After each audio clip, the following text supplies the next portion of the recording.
How to become rich by 40, 35 if you're extra bright, much sooner if you find an opportunity like I did. Let me show you how I did it. Financial independence. First of all,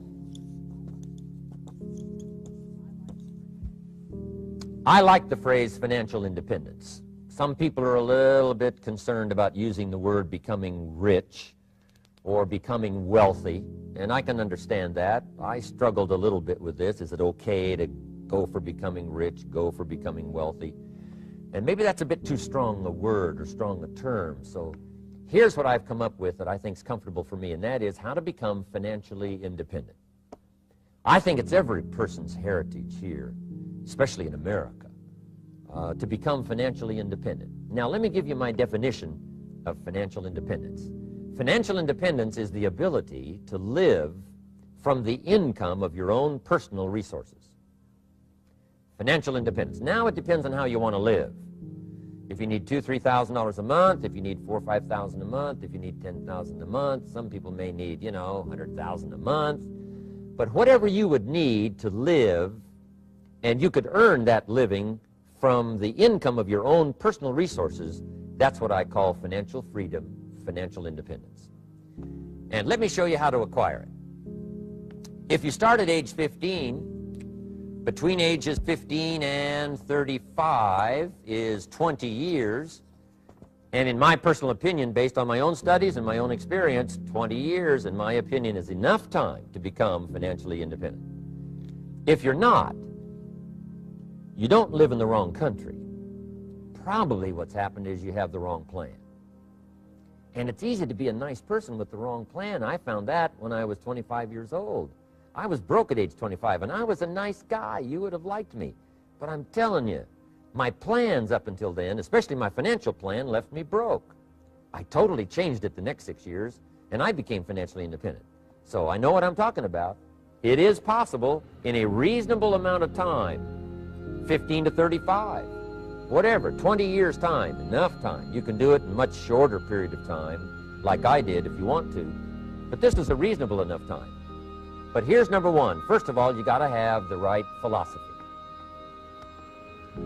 Philosophy is our ability to gather knowledge and sort through it and decide what's valuable. To develop a philosophy about life, a philosophy about our health, a philosophy about our family relationships, a philosophy about economics. And if you develop the right philosophy, that's what helps to set this sail so that in 6 years it takes you where you want to go, instead of winding up like I did that first 6 years of my economics, broke, no money, empty bank account. The right philosophy. Now let me give you a couple of philosophies to consider. Here's the first one. It's called the philosophy of the poor. And here it is. Poor people usually spend their money and invest what's left. That's the philosophy of the poor. Now here's the philosophy of the rich. Rich people invest their money and spend what's left. And here's the startling answer. It really doesn't matter what the amount is.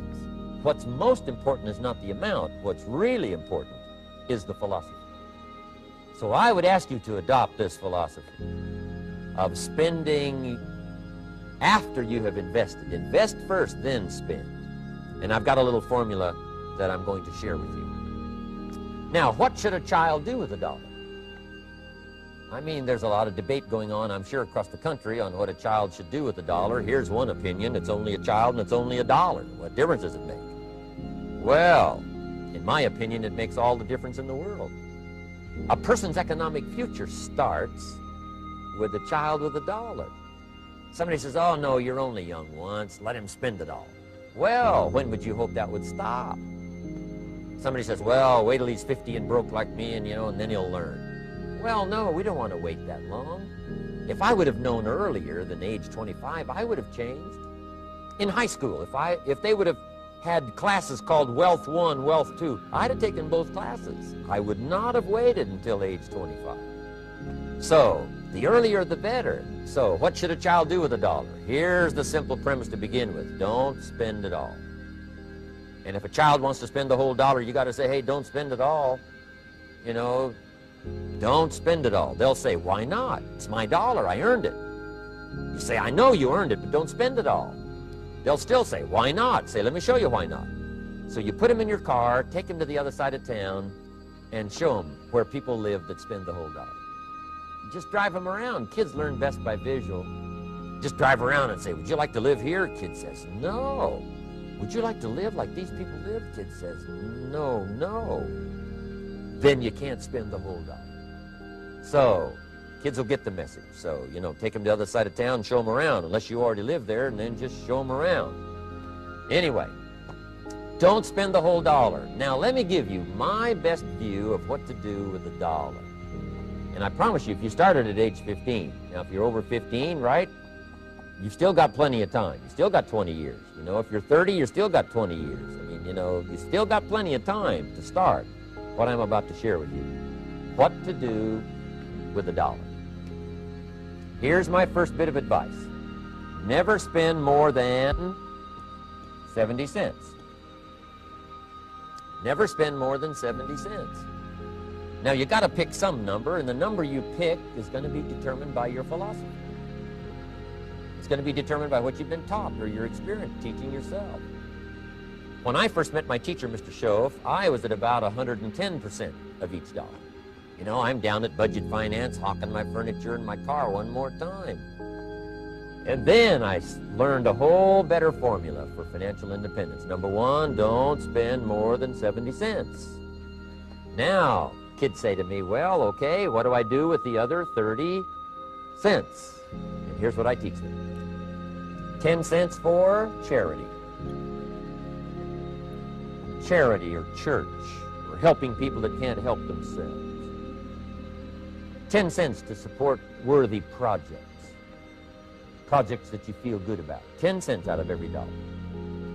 It's called being generous with part of what you've taken out of society. Now, in my opinion, nothing teaches us character better than generosity. No class, no teacher, no book teaches character better than generosity. And the best time to start is when the amounts are small.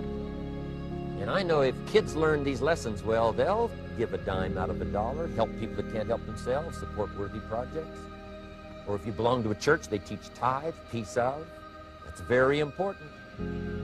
Now, because when the amounts get larger, sometimes it's a little more difficult. You know, giving 100,000 out of a million, someone says, oh, if I had a million, I'd give 100,000. I'm not sure. That's a lot of money. So the time to start is when the amounts are small. 10 cents out of the dollar. Okay, next 10 cents I call active capital. Active capital means do something to make a profit. Active capital. Set aside a portion of your income. Wages are okay, but I'm telling you, wages will make you a living. Profits will make you a fortune. So set aside part of your income as capital, called active capital. Any kind of project you can possibly think of, you can possibly come up with. I'm going to write a new book, I think, for kids. I think the title is going to be, Of Course Kids Should Pay Taxes. It's kind of an interesting title. In California, kids do pay taxes. When a child walks into 7-Eleven, buys something that costs $1, the proprietor says, give me 7 more pennies. And the child says, hey, what's these 7 pennies for? And the proprietor says, that's the taxes. Kid says, well, hey, I'm only 8 years old. Proprietor says, congratulations, you're my youngest taxpayer. Give me the money. So in California, where I live, kids do pay taxes. Big question is, should they? And my book will answer that question. Of course, kids should pay taxes. Nothing is for free. If you want to ride your bicycle on the sidewalk instead of in the mud, you got to pay the 7 pennies. Nothing is free, so we all have to pay. So, 10 cents out of your living, out of the money you earn, set aside for capital. Capital to try your best to show a profit. And in my book, it's going to be all kinds of ways kids can make money, right? 2 bicycles, one to ride and one to rent. I mean, you know, it doesn't take long to figure out some enterprise that'll start making a profit. Then you must jot this down if you're taking notes. Profits are better than wages. Own business, things have worked out for you for the future. The position you always want to be in is the power position, and that's called the lender. The lender is the power position. So if kids learn early enough, and then you ask them what they'd like to be when they grow up, I'm telling you, once they understand, they'll say, well, one of the things I want to be is one of those lenders. That's the power position, not the spender. No, you'll be pitied the rest of your life if you just become a spender. You got to become a lender. And I think this is the one formulas to follow. 10 cents out of every dollar. Let someone else use it. Be the lender, power position. Then try to show a profit. Can't we teach our children how to take $1, search the neighborhood, find a broken wagon, pay $1 for it, bring it home, you know, clean it up, sand it until it's clean, paint it red till it shines, straighten out the wheels till they're true, take it back to the neighborhood, sell it for $5? Anybody can do that. Now, does the child deserve $4 profit? And the answer is yes. Society now has a mended wagon. And that's what America's all about. Finding something, touching it, making it better, making a profit, taking part of your resources, helping people who can't help themselves. Let someone else use it to make a profit. Some projects require more capital than one person has. Exciting. And then let them pay you for the use of it. America's had this philosophy now all these years. Communism has taught all these years capital belongs in the hands of the state, not in the hands of the people. We've been teaching all these years capital belongs in the hands of the people, not in the hands of the state. And we turned out to be right. Capital in the hands of the kids, capital in the hands of the people. Enterprises that make a profit, enterprises that grow. It's the hope of our future. So that little simple formula, I hope, will help you. Now, one more key on financial independence, and that is attitude. Attitude. Here's number one. I used to say, I hate to pay my bills. My teacher straightened me out on that. He said, let's see, Mr. Rohn, what you hate to do is pay $100 on an account and reduce your liabilities and increase your assets. I said, well, no, not if you look at it that way.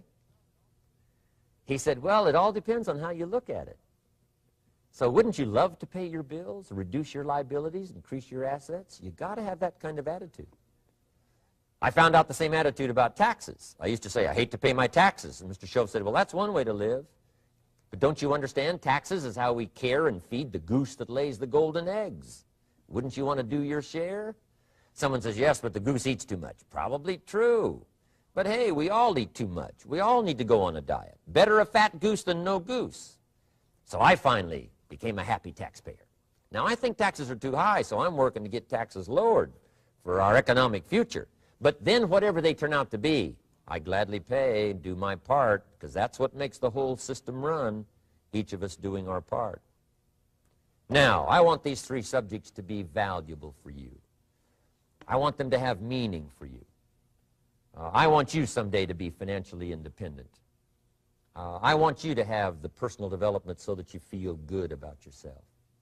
If I had a chance to meet you someday, I'd like to have you show me the list of goals that you got started and say, Mr. Rohn, here's some I've already checked off. Here's the books I'm reading. Here's what's happened. I'm developing the skills. I'm better this year than I was last year. I've got more self-confidence. My skills are developing. That's what I want for you, and that's why I took the time to come and share in this video message with you. I do seminars all around the world, but this is one way that I can reach out and touch you in case you can't come to my seminars, wherever I am. Maybe this video will reach you somewhere, and it'll have an impact on your life.